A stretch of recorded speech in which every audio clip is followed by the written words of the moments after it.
بسم اللہ الرحمن الرحیم۔ محترم سامعین و ناظرین، جو قوم جو تہذیب دلیل کے میدان میں شکست کھا جائے اور اپنے مدعا پہ دلائل دینے سے عاجز آ جائے اور حق کے سامنے گھٹنے ٹیکتے، وہ قوم دشنام ترازی، توہین اور گالیوں پہ اتر آتی ہے۔ اور یہی وتیرہ رہا ہے اہل باطل کا ہمیشہ سے۔ جتنے بھی انبیاء اس دنیا میں تشریف لائے ہیں، جب انہوں نے اپنا ایک آفاقی پیغام انسانوں کے سامنے رکھا، جب کافر اور اہل باطل ان کا مقابلہ کرنے سے کمزور پڑ گئے، تو وہ دشنام ترازی اور تبرہ بازی پر اور انبیاء کی توہین و تنقیص میں مبتلا ہو گئے۔ حالیہ جو ہندوستان میں واقع ہوا، اور اس پر مسلمانان عالم انتہائی دل گرفتہ اور پریشان ہیں، اور یقیناً دلی طور پر انتہائی دکھ محسوس کر رہے ہیں کہ آقا نامدار تاجدار مدینہ رحمت عالم صلی اللہ علیہ وسلم کی شان اقدس میں ایک خاتون نے اور ایک ملعونہ خاتون نے رحمت عالم صلی اللہ علیہ وسلم کی شان اقدس میں ہرزہ سرائی اور گستاخی کی ہے۔ محترم سامعین و ناظرین، اہل باطل کافر پرانے دور کے ہوں یا آج کی روشنیوں کی جدید تہذیب ہو،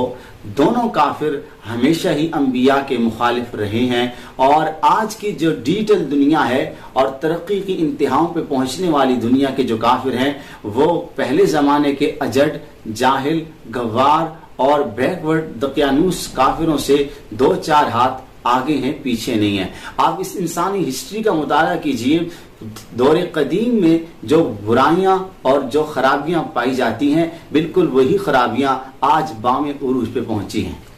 اور آج کی جدید تہذیب اور آج کی مغربی تہذیب ہو یا مشرقی کافر ہو، سبھی دلیل کی دنیا میں مسلمانوں سے ہار چکے ہیں۔ اسلام اپنے روز اول سے ہی دلیل کی بنیاد پر ہمیشہ غالب رہا ہے، اور آج بھی اس کو کوئی شکست نہیں دے سکتا۔ جب کافر اور غیر مسلم طاقتیں اسلامی دلائل کے سامنے ٹھہر نہیں سکتی، تو گزشتہ 200 سال میں پورے یورپ میں اگر کسی شخصیت کے خلاف لکھا گیا، پڑھا گیا اور میڈیا پر عام کیا گیا اور ذہنوں کی تسخیر کی گئی، جس جانب وہ حضرت محمد مصطفیٰ صلی اللہ علیہ وسلم کی ذات پر تنقید کی گئی، آپ کی بیویوں پر تنقید کی گئی، آپ کی شادیوں پر تنقید کی گئی، آپ کی جنگوں پر تنقید کی گئی، رحمت عالم صلی اللہ علیہ وسلم کے زندگی کے ہر پہلو کو متنازع بنانے کی کوشش کی گئی، لیکن خدا کی شان ہے، رسول اللہ صلی اللہ علیہ وسلم کی سیرت کو جتنا دبانے کی کوشش کی گئی، اور اتنی ہی یہ سیرت ابھر کے انسانوں کے سامنے آئی۔ جتنا رسول اللہ صلی اللہ علیہ وسلم کی مخالفت کی گئی اس دنیا میں، اتنے ہی لوگ دائرہ اسلام میں آتے گئے، اور مسلمانوں کی پوری دنیا میں ایک مضبوط ٹیم تیار ہوتی جا رہی ہے۔ ہر ملک میں، ہر خطے میں، ہر ولیج میں، ہر شہر میں، ہر صوبے میں، جہاں دیکھا جائے الحمدللہ مسلمانوں کی ایک مضبوط جماعت تیار ہوتی جا رہی ہے۔ ناظرین کرام، اس وقت جو ہندوستان میں توہین کی گئی، اسی طرح یورپ میں توہین کی جاتی ہے۔ در حقیقت مسلمانوں کی غیرت کو جھنجھوڑا جاتا ہے، مسلمانوں کی غیرت کو چیلنج دیا جاتا ہے، اور یقیناً مسلمانوں کو غیرت کے ساتھ اس کا جواب دینا بھی بہت ضروری ہے۔ یہاں ایک بات یاد رکھیں، یہ گستاخی کوئی نئی چیز نہیں ہے، یہ ہمیشہ سے چلی آ رہی ہے، اور انبیاء کی گستاخی ہوتی رہی ہے۔ دوسری بات یہ بھی یاد رکھیں، قرآن و سنت کی روشنی میں جو لوگ پیغمبر علیہ السلام کی گستاخی کرتے ہیں، انبیاء کی گستاخی کرتے ہیں، وہ واجب القتل، دنیا اور آخرت اور پھٹکار کے مستحق بنتے ہیں۔ چنانچہ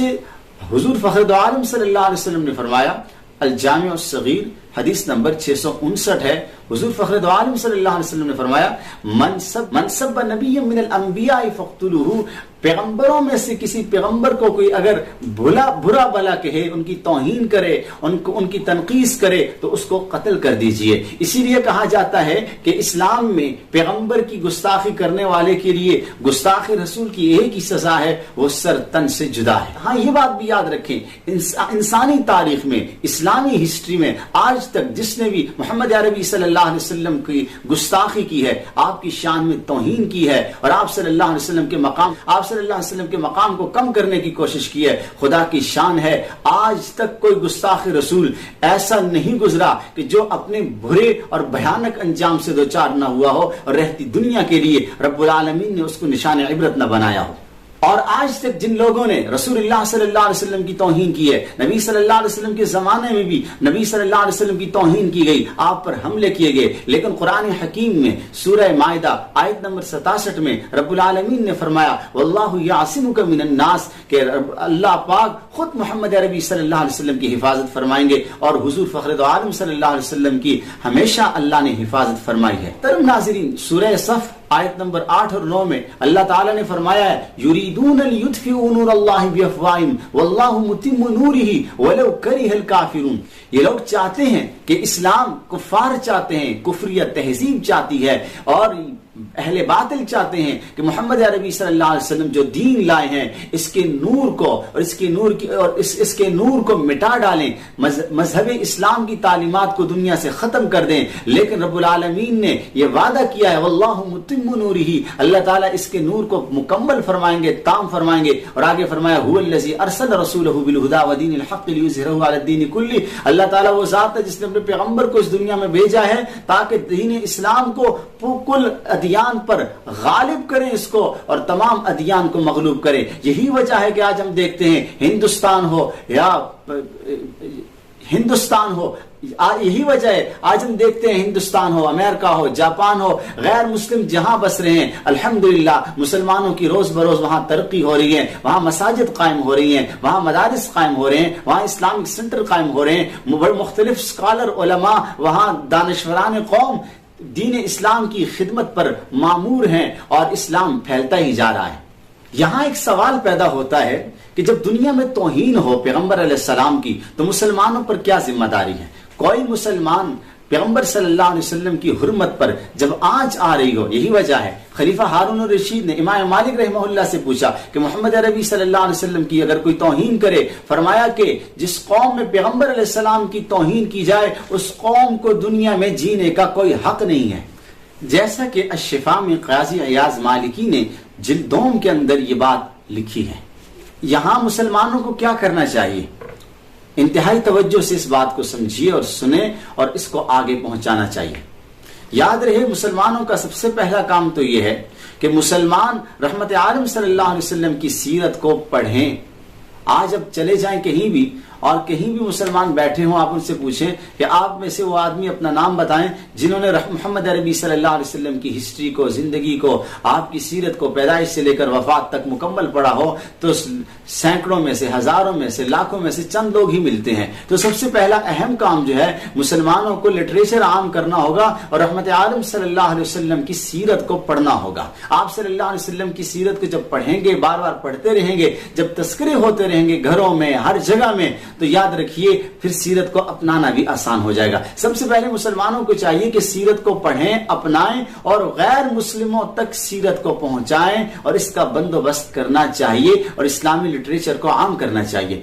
سیاسی رہنماؤں کو بھی اس حوالے سے اپنا کردار ادا کرنا ہوگا۔ چنانچہ ملک پاکستان کے سیاسی رہنما ہوں یا جہاں کہیں بھی مسلمان بستے ہیں، انہیں چاہیے کہ ہندوستان کے سفارت خانے کے سامنے بھرپور احتجاج کرنا چاہیے، اور ہندوستان کے سفیر کو ملک بدر کر دینا چاہیے، اور ان سے سوشل بائیکاٹ کرنی چاہیے اور اقتصادی بائیکاٹ کرنا چاہیے ان کے ساتھ۔ سیاسی رہنماؤں پر یہ ذمہ داری عائد ہوتی ہے، بین الاقوامی جتنے بھی ادارے ہیں وہاں اسلام کے لیے اور رحمت عالم صلی اللہ علیہ وسلم کی عزت، عظمت اور ناموس اور تقدس کے لیے مؤثر آواز اٹھائیں، اور باطل اقوام کی آنکھوں میں آنکھیں ڈال کر بات کریں۔ تاجر برادری کو اس میں اپنا کردار ادا کرنا چاہیے۔ پاکستان میں جتنی انڈیا کی مصنوعات ہیں، ہندوستانی مصنوعات کو ایک ایک کو جمع کر کے اور ان کو متعین کر کے ان تمام چیزوں کا اور ان تمام مصنوعات کا بائیکاٹ کر دینا چاہیے جو ہندوستان سے تیار ہو کے آتی ہیں۔ کم از کم معاشی طور پر جب ان کو دھچکا لگے گا تو آئندہ محمد عربی صلی اللہ علیہ وسلم،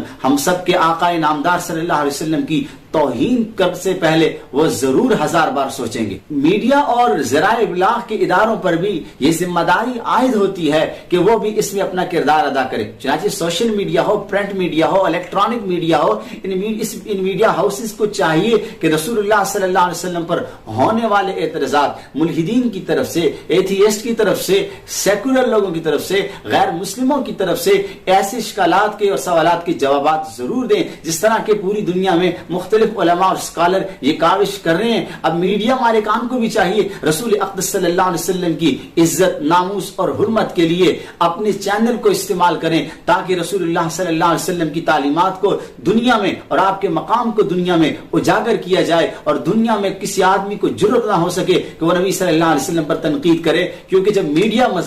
میڈیا ایک مضبوط مؤثر ہتھیار ہے اور ریاست کا چوتھا ستون ہے، جب یہ چوتھا ستون کام کرے گا، پوری دنیا کے مسلمانوں کا میڈیا جب کام کرے گا تو غیر مسلموں کے پروپیگنڈے دم توڑ جائیں گے. علماء کو اس حوالے سے اپنا کردار ادا کرنا ہوگا، علماء کو میڈیا پر آنا ہوگا. شیخ الاسلام مفتی محمد تقی عثمانی صاحب بڑی اہم بات فرماتے ہیں اپنے خطبات میں. حضرت نے فرمایا کہ میڈیا جو ہے اس وقت تعلیم و تبلیغ کا ایک وسیع نیٹ ورک ہے، اور اس پر مسلمانوں نے جس طرح کام کرنا چاہیے تھا، فرمایا ہم اعتراف کرتے ہیں اس بات کا کہ مسلمانوں نے وہ کردار ادا نہیں کیا جو کما حق ہو ان کو ادا کرنا چاہیے تھا. یہی وجہ ہے کہ آج باطل کا پروپیگنڈا میڈیا پر بہت مضبوط ہے اور اس کا جواب نہ ہونے کے قابل ہے مسلمانوں کی جانب سے. اس لیے مسلم علماء کرام کو آ کے اعتدال کے ساتھ، سنجیدگی کے ساتھ آ کے میڈیا پر بات کرنا ہوگی اور لوگوں کو اپنی طرف، اسلام کی طرف متوجہ کرنا ہوگا. بدقسمتی سے یہ کہا جا سکتا ہے اسلام بہت مضبوط مذہب ہے، لیکن افسوس اس کے وکیل بڑے کمزور ہیں. اور آخری گزارش آپ حضرات سے یہ ہے کہ مسلمانوں کو چاہیے آپس میں اتحاد اور اتفاق قائم کریں، یکجہتی اور ہم آہنگی قائم کریں. جب مسلمان آپس میں متحد ہوں گے کوئی ان کی طرف میلی آنکھ اٹھا کر دیکھ نہیں سکے گا. محترم ناظرین کرام، جب مسلمان فرقہ میں، قومیت میں، عصبیت میں، لسانیت میں آپس میں گتھا ہوں گے اور فرقہ واریت میں مبتلا ہوں گے تو یقیناً ایسے وقت میں غیر مسلم اس سے فائدہ اٹھائیں گے اور طرح طرح کے ایسے حربے استعمال کریں گے جس سے مسلمانوں کے ایمان، یقین، اسلامی اقدار، اسلامی تہذیب کو تباہی کے راستے ان کے لیے ہموار ہوں گے. رب العالمین سے دعا ہے اللہ تعالیٰ ان گزارشات پر ہم سب کو عمل کرنے کی توفیق عطا فرمائے.